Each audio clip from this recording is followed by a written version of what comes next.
Oi, pessoal, tudo bem?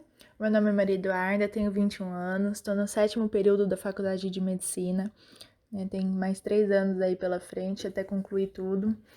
E eu vim aqui com mais um vídeo hoje para comemorar os 100 inscritos aqui no canal, né? Tô muito feliz por essa conquista, sou muito grata a todos que se inscreveram. E se você não é inscrito, já se inscreve aí embaixo, deixa o like no vídeo, ativa o sininho de notificação, né? E esse vídeo hoje vai falar sobre procrastinação e produtividade, que é um dos 5 temas que eu preparei para conversar com vocês, né, para comemorar essa conquista. E inclusive, se você não assistiu o primeiro vídeo, vou deixar o link aqui na descrição para você assistir depois desse, porque eu tenho certeza que vai te ajudar muito na faculdade, na escola, nos estudos, né?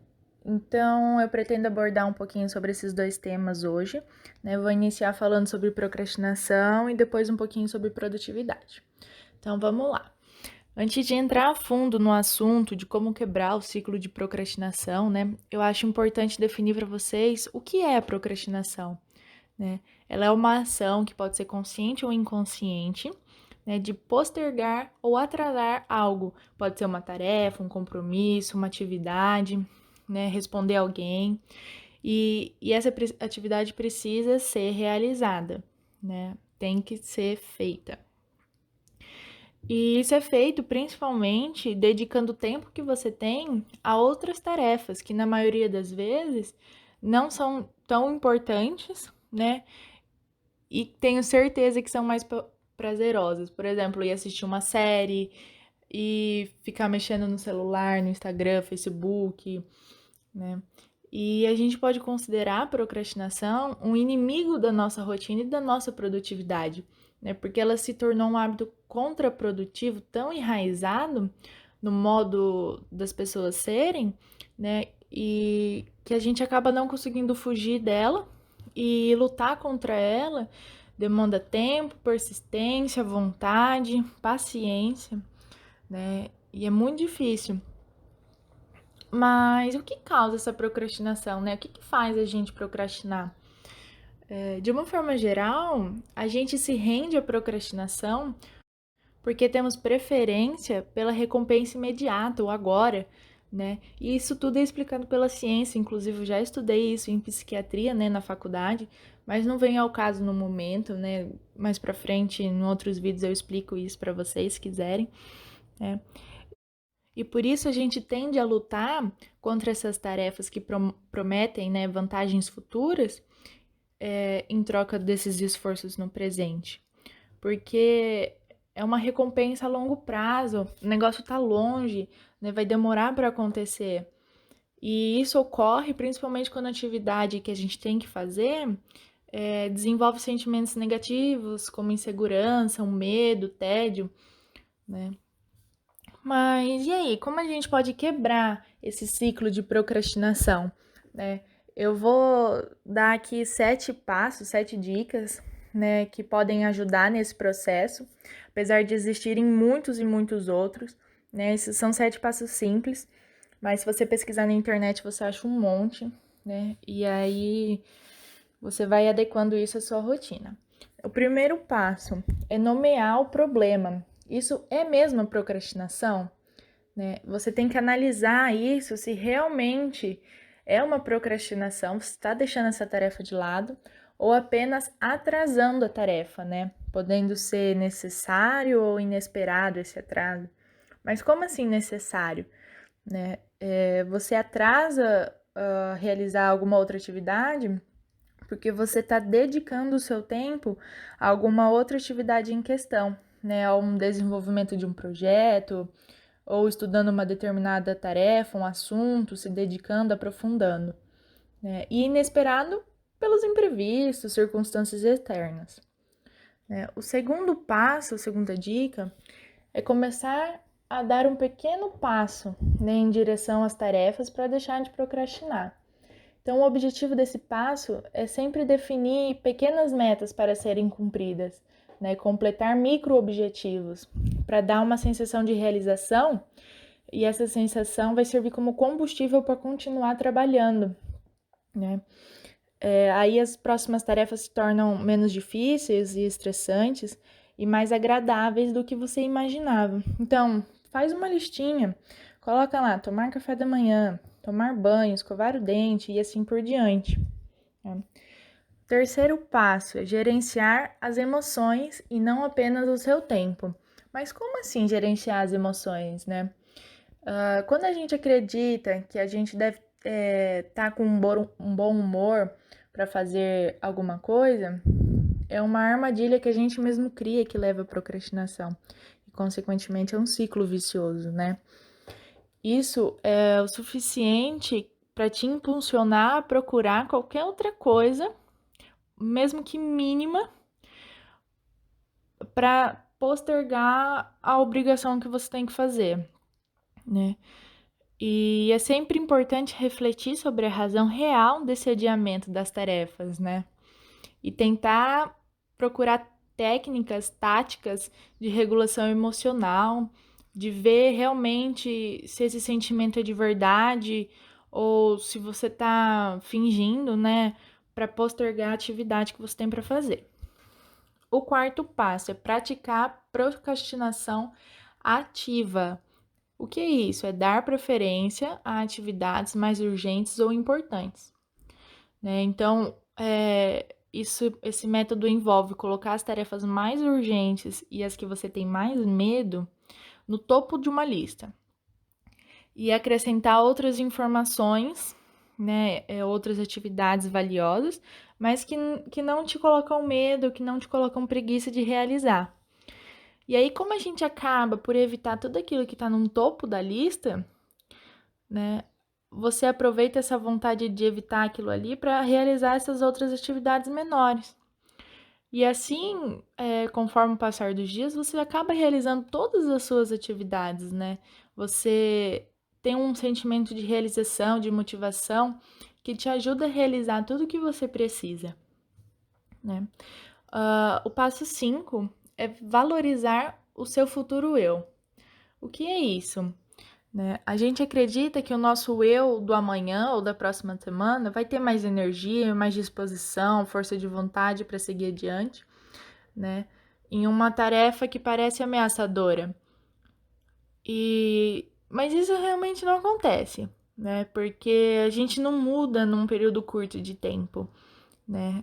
A gente tem que entender que o futuro só vai ter melhorias, você só vai ser um eu melhor no futuro, você só vai ter uma produtividade se o seu comportamento mudar hoje, porque mudança de comportamento demanda tempo, né? O sexto passo, fazer planos que incluem possíveis imprevistos, né?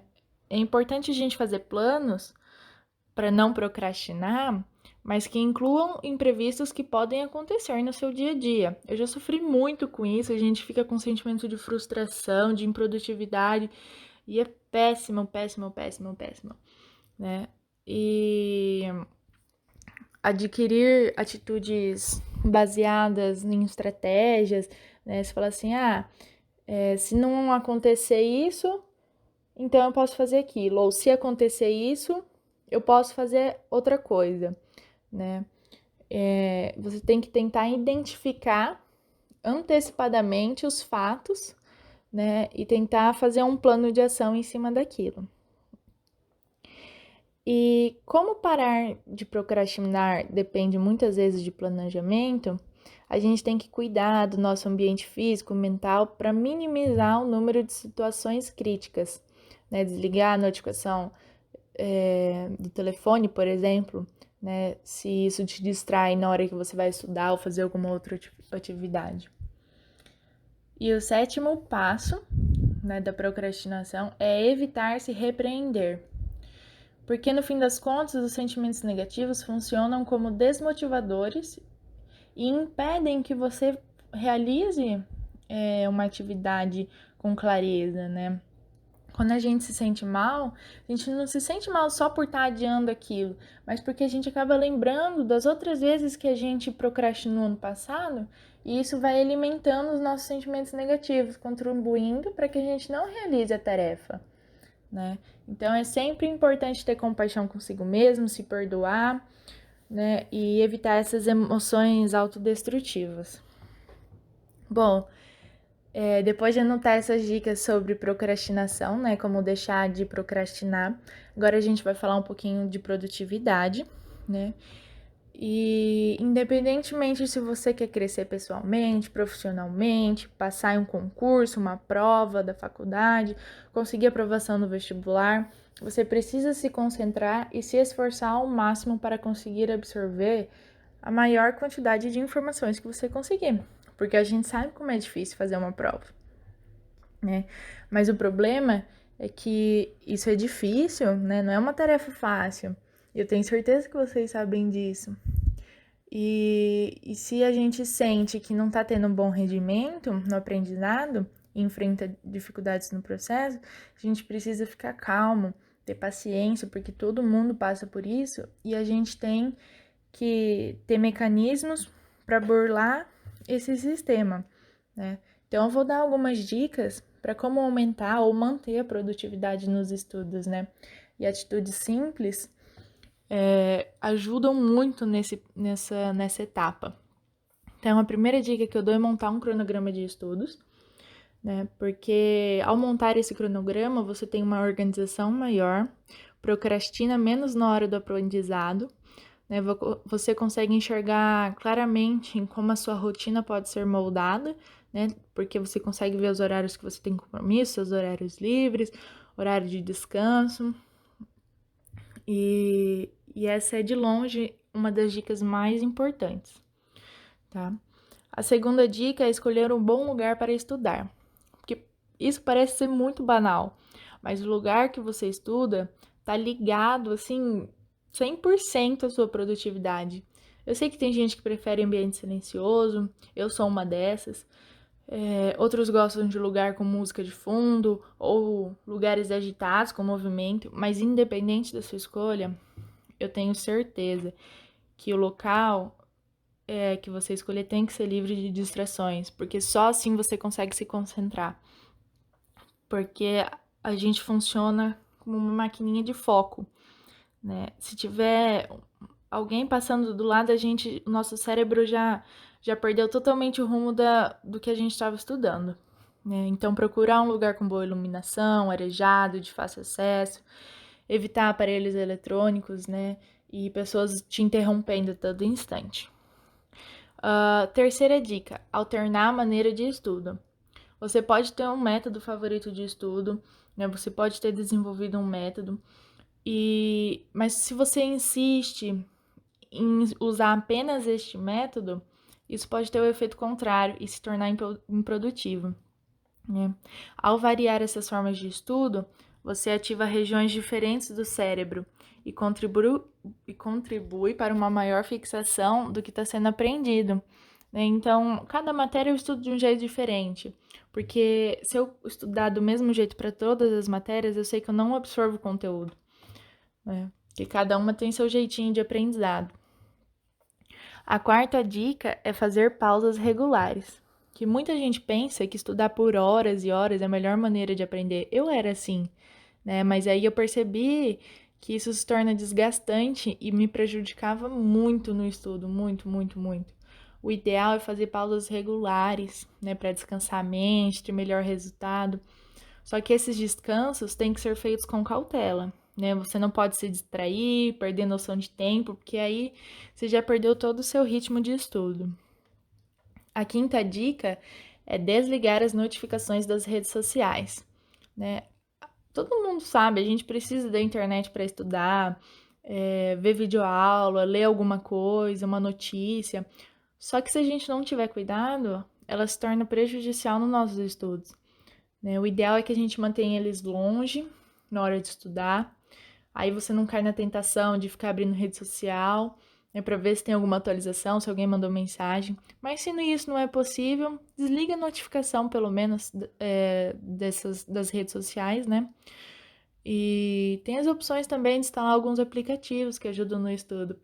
Inclusive, eu vou falar isso no próximo vídeo, né, de métodos de estudo. A sexta dica é comer alimentos que ajudam na concentração, né? Todo mundo sabe que alimentação saudável, prática de atividades físicas, ajuda a ter mais disposição na hora de estudar. Mas com a correria do dia a dia, a gente acaba deixando de lado. Porém, tem alguns alimentos que são capazes de dar um up, né, no nosso cérebro e ajudam na concentração, como brócolis, peixes gordurosos, castanhas, abacate, beterraba. E é importante evitar os produtos processados e ricos em açúcares.